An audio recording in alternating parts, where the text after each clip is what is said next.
Chapter 8 Flying Vicar. Meow. In no time at all, Frank was speeding down the staircase and pretending he was a real-life racing driver. Dunk, dunk, dunk. The washing basket juddered as it hit each step. Frank had to hold on tight or he might be thrown out. Whoosh! Just as in a banger race, there were plenty of things to bash into. It was hard to steer a basket, but Frank did his best to lean left and right, narrowly missing a broken-down washing machine, an upturned shopping trolley, a flock of pigeons, a TV that had been kicked in, a delivery driver carrying a stack of pizzas, a crate of empty bottles, and a tiny old lady who was being dragged up the stairs by 3 little dogs. One person was not so lucky. That was the local vicar, Reverend Judith. Unfortunately for her, Frank took a bend far too fast and bashed slap bang into the old lady. Boosh! Ah! She cried as she shot up into the air. Look, a flying vicar! The lady did a somersault, her first, and landed on her bottom. Splat! Fortunately for Frank, Reverend Judith was such a nice lady that she was the one who apologised. So sorry for being in your way, called out the vicar. I'm sorry, Reverend Judith, shouted back the boy as he continued speeding down the staircase. I hope to see you at church on Sunday, added the lady hopefully, rubbing her bruised behind. The vicar was always at the tower block inviting the residents to her empty church, even though they never came. Frank felt sorry for the lady, though not sorry enough to get out of bed on a Sunday morning and go. Whoosh! The washing basket rattled down the last few steps and skidded across the concrete. Whiz! Eventually it came to a stop. The boy hid the basket behind some bins and then dashed off in the direction of the local pub, the Executioner and Axe. As he peered in through grimy windows, Frank saw the pub was heaving. This was the grown-up world in all its glory. Men were arguing, women were fighting, and everyone was drinking. The pub was so noisy it hardly seemed the most sensible place for a top-secret meeting. Try as he might, the boy couldn't spot his father anywhere. Just as he was about to give up and head home, Frank heard muffled voices coming from the car park. The boy turned round to see some men sitting talking in a white Rolls-Royce.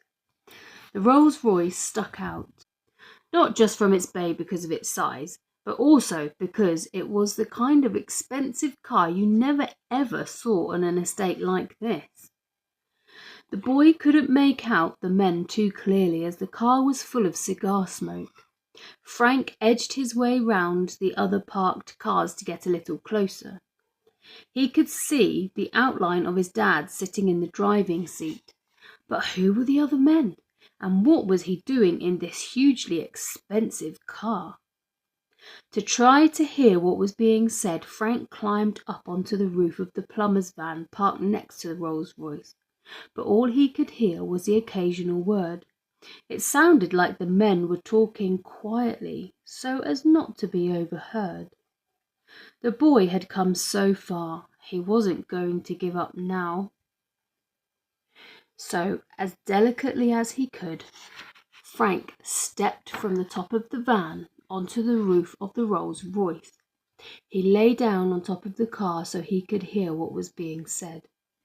This would turn out to be a dangerous mistake. Chapter 9 One Job. What if we get caught? It was Frank's father speaking. Get caught doing what? Thought Frank as he lay on the roof of the Rolls-Royce listening in. If you drive fast enough, no one will get caught, replied a man. I have done all the research. I have plans of the inside. You'll be in and out in 2 minutes. I ain't sure about this. It's much bigger than you told me. Just let me pay you back the money I borrowed from you, please, said Dad. I've heard that one 1,000,000 times before from you. I will find a job. There are no jobs in this town, especially for someone who has to hop to get around." There was a low rumble of mocking laughter from the two men in the black seats. "Ha ha ha! You love your boy, don't you?" said the man. Frank gulped. He was talking about him. Yeah, of course I do. I love him more than anything in the world. What's he got to do with all this?" "I would hate for anything to happen to him." "You leave my boy out of this." "Then do what I say. If you ever do anything to hurt my boy, You'll what?" snarled the man in the front passenger seat. "Take off your false leg and kick me with it?" The two men in the back laughed again. "Ha ha ha! All right," said Dad. "I'll do what you say, but just this once. One job, and then I'm done." "That wasn't too hard now, was it?" purred the man in the front seat. "So, Gilbert, I want you to show me that you can still drive, like in the old days." "I can still drive all right, leg or no leg." "Then show me." "Are you ready?" "Yep." "Hold on tight," replied Dad. The huge Rolls-Royce engine revved up. Vroom! Then the back wheels spun furiously. The cloud of smoke filled the air. Frank couldn't help but splutter at the smell of burning rubber. The boy struggled to his feet so he could jump back on the van parked beside the car, but Dad was much too quick for him. The Rolls-Royce raced off into the night with Frank standing on the roof. Chapter 10. No time to breathe. Frank slammed his body down onto the roof of the car and clung on for dear life. The Rolls-Royce had spun out of the pub car park, and in no time it was speeding down the road at 100 miles an hour. The boy's eyes were watering and his hair was sticking up on end. This was the most dangerous fairground ride of all time. Of course, Dad had no clue that his son was clinging onto the roof of the Rolls-Royce. If he had, the man would never have driven straight through a red light, whiz, swerved sharply to overtake a bus, screech, and crashed through a fence, bash, before speeding through the park, boom.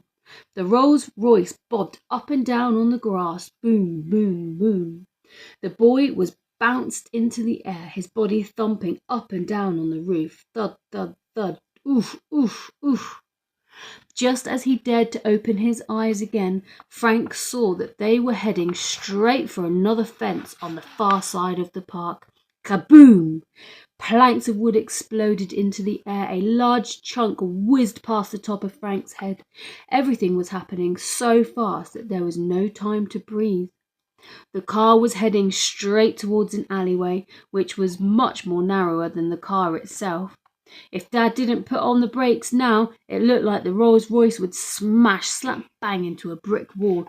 "Stop!" shouted the man in the passenger seat. "Ah!" screamed the pair in the back.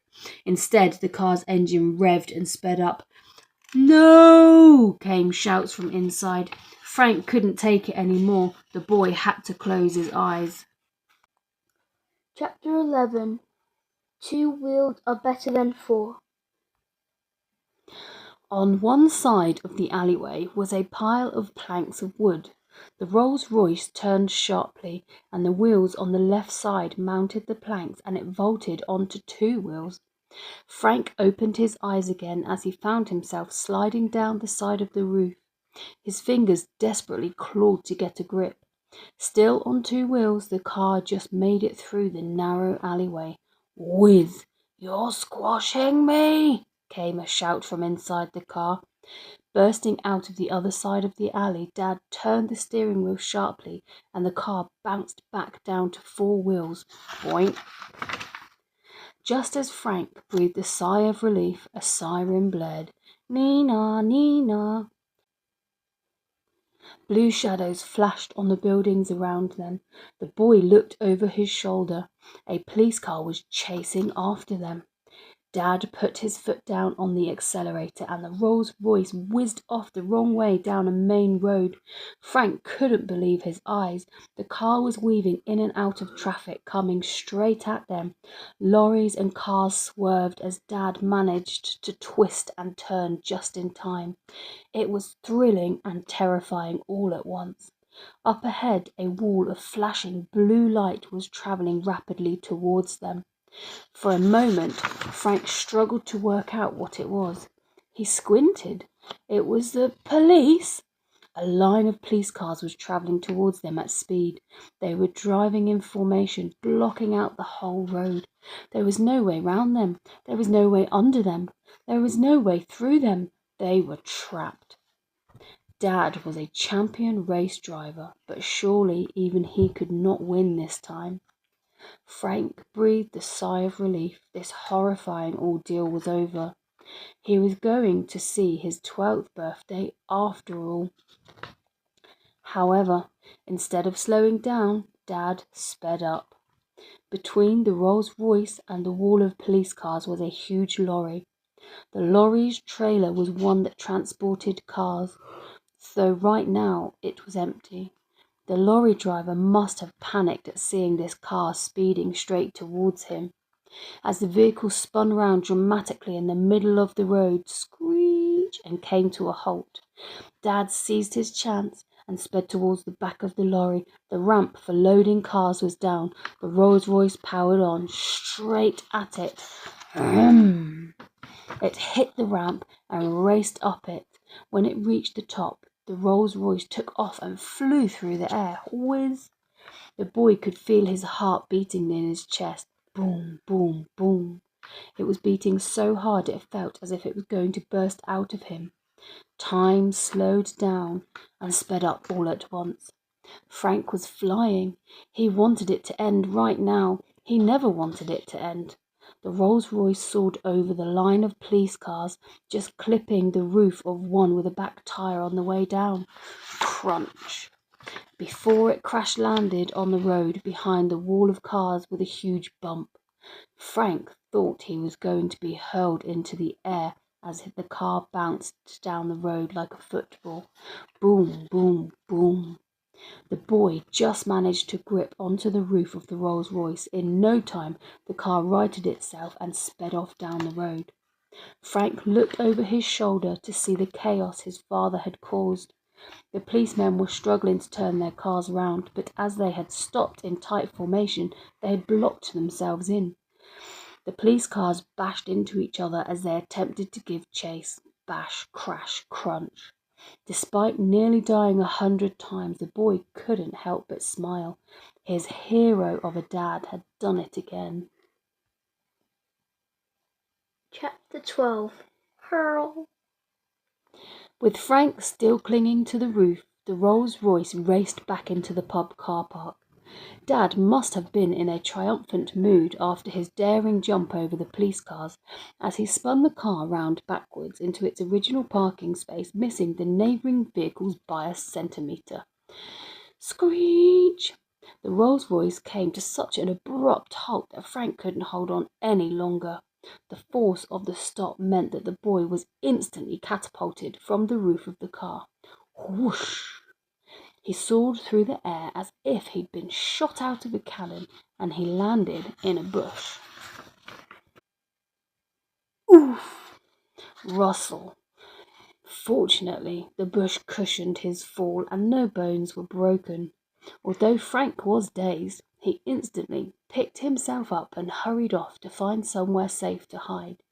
He didn't want his father to discover he was out late at night in his pajamas spying on him. If so, the boy would be in big trouble. "What was that?" shouted the man in the passenger seat. "What was what?" replied one of the men in the back.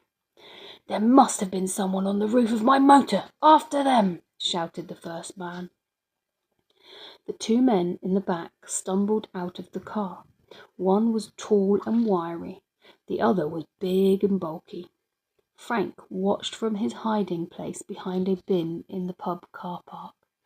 The pair must have been feeling the worse for wear since their stunt drive, as they both looked wobbly. Their faces had turned green, and they were bent over, taking shallow breaths. "I said, after them!" "What are you waiting for, Fingers?" "I can't, governor. I think I'm going to hell," replied the tall, thin one. "You then, Thumbs." The bulky one had tears in his eyes. "I wet myself, governor," he murmured. "I can't run in wet underpants." "Why not?" "Me mum says I'll get a rash." "You pair of useless twits," he shouted. "Gilbert, after them!" Dad climbed out of the car. Since losing his leg, the man walked with a limp, his wooden leg always dragged behind him. "I am sorry, Mr. Big. It's late. I have the babysitter at home. I gotta go." The little man's eyes narrowed and his words shot out like bullets. Bam, bam, bam. "You are not listening. There was someone on the roof of my roller. Now the three of you find them. Now!" Mr. Big might not have been big, but when he snarled it was like coming face to face with a crocodile. Immediately Fingers, Thumbs and Dad all did what they were told. Thumbs waddled awkwardly, as you might well do if you'd wet your pants. The wiry Fingers jabbed Dad in the back, pushing him forward to face whatever danger was lurking in the shadows. Hiding behind the bin, Frank had nowhere to run. He leaned back into the darkness, praying he would not be seen. The three men paced nearer to him.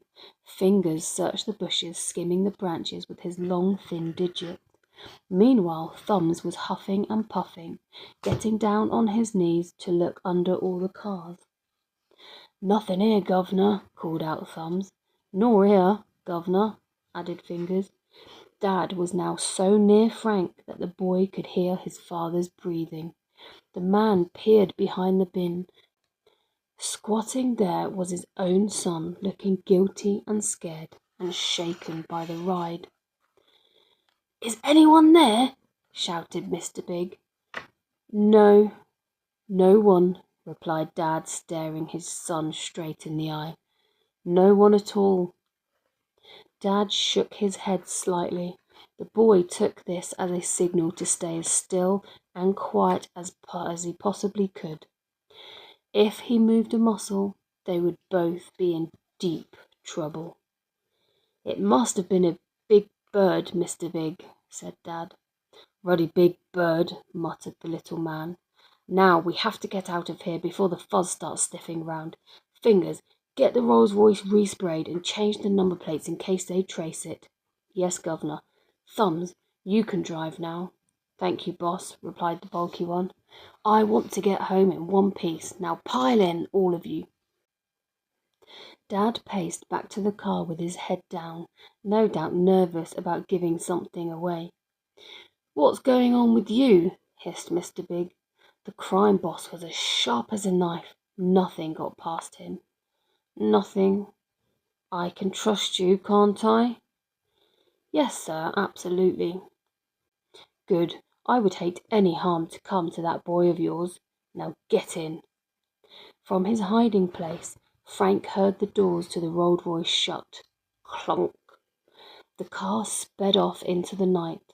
A feeling of deep unease descended upon the boy. His father was mixed up in some very bad people. Chapter 13. Slap, slap, slap.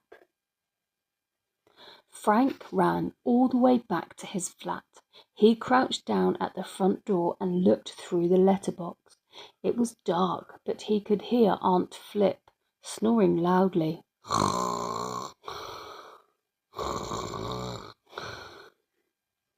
So the boy quickly opened the door and darted along the corridor to his bedroom. In a hurry, Frank leaped onto his Lilo and burst it. Bang! Catastrophe! The noise woke up Auntie Flip, and she came charging through the door. "Is everything all right?" she bawled. "I heard a bang." Frank pretended to be asleep.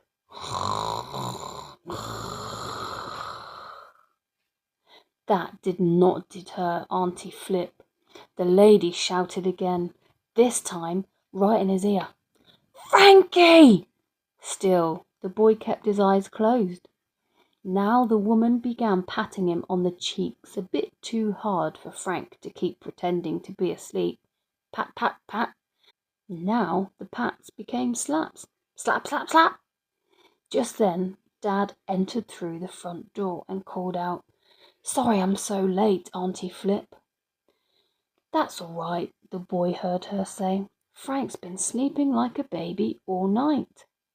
Has he indeed? Dad had a hint of surprise in his voice.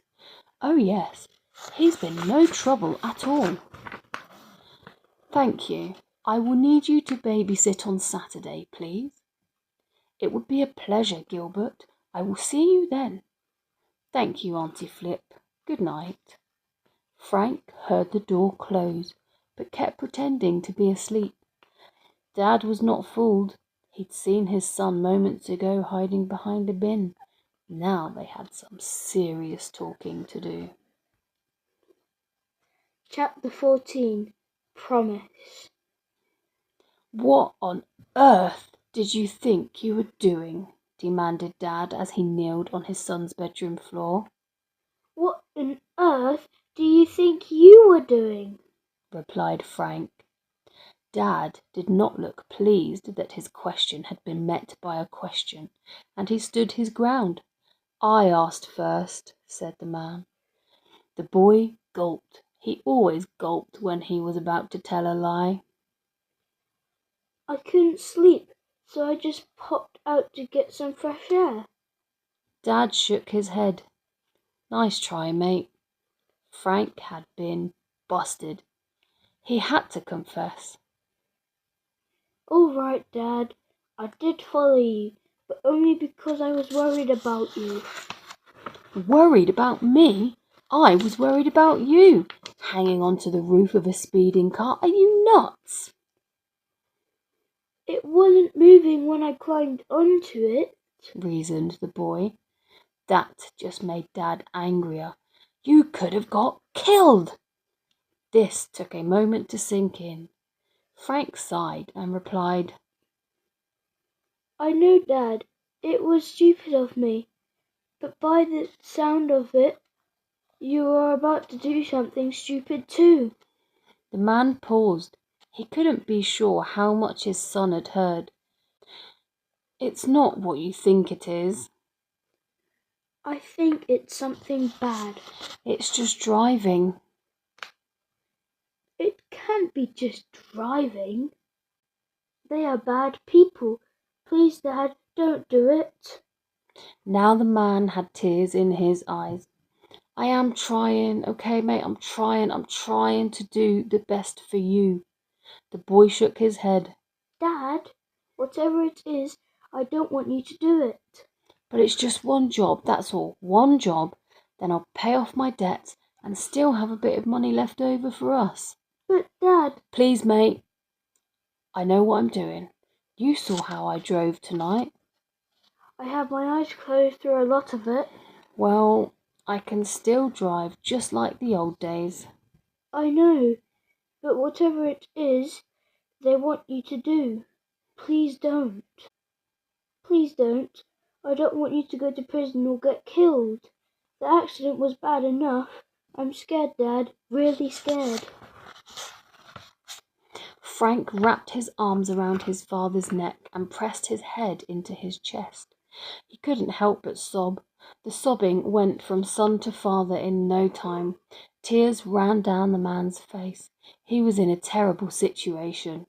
Mr. Big and his gang had threatened the person he loved more than anyone else in the world, his son. If Dad didn't do what they said, goodness knows what they would do to Frank.